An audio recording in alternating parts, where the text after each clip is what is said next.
Bakit sa'yo nangyayari to? Kay Lucy ko lang dapat nararamdaman ito. Yung sinabi mo sa akin nung na-aksidente ako, yun din ang sinabi sa akin ni Lucy.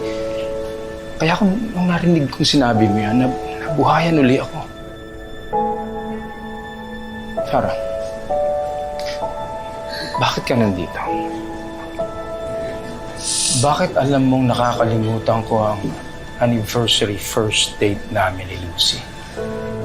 Bakit? Saka Farah, bakit ka umiiyak nung nalaman mong meron akong date dito? Dito kami nagde-date. Bakit umiiyak ka pa rin? Bakit masyado kang affected?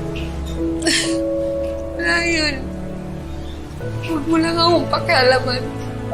No, that's the whole thing eh. It's crazy. Paano kita hindi